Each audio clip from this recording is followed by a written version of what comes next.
मनपा गलिच्छ वस्ती सुधारणा विभागांतर्गत शहरातील झोपडपट्ट्यांकडे मनपा प्रशासनाचे पूर्णपणे दुर्लक्ष होत आहे, असा आरोप मी सोलापूर माझे सोलापूर परिवर्तन व विकास समितीचे अध्यक्ष विष्णू कारंपुरी महाराज यांनी मनपा प्रशासनावर केला आहे।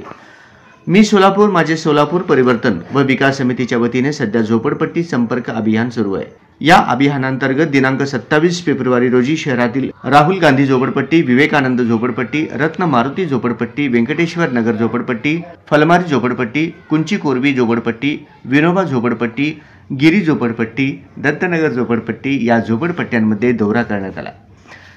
यावेळी रहिवाशांनी त्यांच्या दैनंदिन जीवनातील विविध अडचणी सांगितल्या। त्याचबरोबर समितीच्या दौऱ्यात अत्यंत भयानक अशी परिस्थिती पाहावयास मिळाली। यात झोपडपट्टीमध्ये असणारे सार्वजनिक शौचालय, ड्रेनेज, गटार महिने साफसफाई केली जात नाही। मनपा सफाई कर्मचारी या भागात फिरकतही नाहीत, अशी परिस्थिती दिसून आली। यावरून सोमपा प्रशासन गवसू विभागाचे झोपडपट्टी भागामध्ये पूर्णपणे दुर्लक्ष असल्याचे सिद्ध होते, असे गंभीर आरोप विष्णू कारंपुरी महाराजांनी मनपा प्रशासनावर केले आहे। विष्णू कारंपुरी महाराज यांच्या नेतृत्वाखाली या संपर्क दौऱ्यात विकास रथासह रेखा अडकी, विठ्ठल कोराडकर, सविता दासरी, राधिका मिठ्ठा, अनिता संचू, महादेवी गवडा, पद्मा मॅकल, पप्पू शेख, शरणप्पा जगले आदी उपस्थित होते। मी सोलापूर माझा सोलापूर परिवर्तन विकास समितीचा अध्यक्ष। आमच्या समितीच्या वतीने कालपासून म्हणजे 25 फेब्रुवारीपासून सोलापूर शहरातील 177 झोपडपट्टीवासियांचा समस्या ऐकण्यासाठी झोपडपट्टी संपर्क अभियान सुरू आहे। या अभियानांतर्गत आज आम्ही जवळजवळ 15 झोपडपट्ट्या आम्ही फिरलो। यामध्ये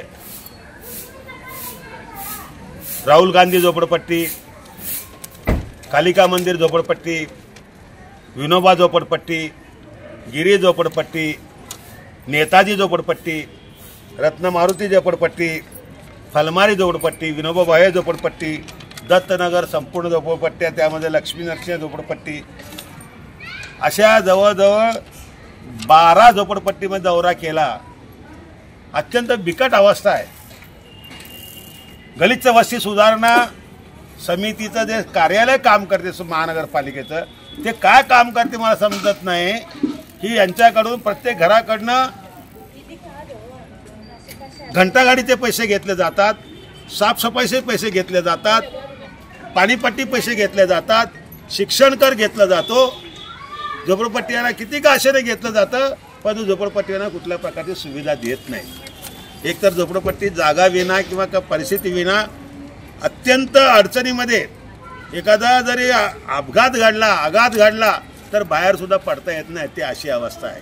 पण त्यामध्ये साफसफाई नाही आहे, स्वच्छता नाही आहे, कुठल्या प्रकार स्वच्छता त्या ठिकाणी दिसत नाही। अनेक झोपडपट्ट्यामध्ये संडासच्या बाबतीमध्ये अरे बापरे, ते सांगावं तितकं आपल्याला त्या इतकं भयानक गोष्ट आहे। आणि महानगरपालिका प्रशासन साफसफाई अभियानांतर्गत, स्मार्ट सिटी अंतर्गत अनेक प्रकारचे योजना राबवून पैसा भ्रष्टाचार करीत आहे, पण झोपडपट्टी मात्र जसंच तसं ठेवलेलं आहे। आणि पूर्ण झोपडपट्ट्याचा अभ्यास करणार आहोत आणि या पूर्ण झोपडपट्ट्याच्या माध्यमातून अभ्यास करून कोणती झोपडपट्टी किती भयानक आहे हे आम्ही शासनाच्या, मुख्यमंत्र्यांच्या आणि संबंधित पालकमंत्र्यांच्या समोर ठेवून या झोपडपट्ट्या सुधारण्याचा आम्ही प्रयत्न करू। त्याचबरोबर बेकारी दूर करण्याचा आणि इतर समस्या, कामगारांच्या समस्या, हे सगळ्या समस्या दूर करण्याचा आम्ही प्रयत्न या मी सोलापूर माझ्या सोलापूरच्या वतीने करण्यात येत आहे। आणि आजच्या दौऱ्याच्या माध्यमातून हा झोपडपट्टी भाग फिरणं म्हणजे जीवनातील अत्यंत भयानक परिस्थिती तोंडी द्यावं लागतं असं दिसून येतं। असो पण काही असो, सोलापूरचा विकास केल्याशिवाय आम्ही आमचे सर्व महिला मंडळ आहेत, त्याच माझे सहकारी आहेत, त्याचबरोबर सोलापूर माझी सोलापूर समितीचे सर्व सदस्य आहेत, पदाधिकारी आहेत, आम्ही सगळे मिळून एक निर्धार केलेला आहे, सोलापूरचा विकास आणि परिवर्तन बेकारी मुक्त केल्याशिवाय राहणार नाही। जय हिंद, जय महाराष्ट्र, जय सोलापूर। सोलापूर समितीचा जय असो, सोलापूर समितीचा जय असो, जय सोलापूर।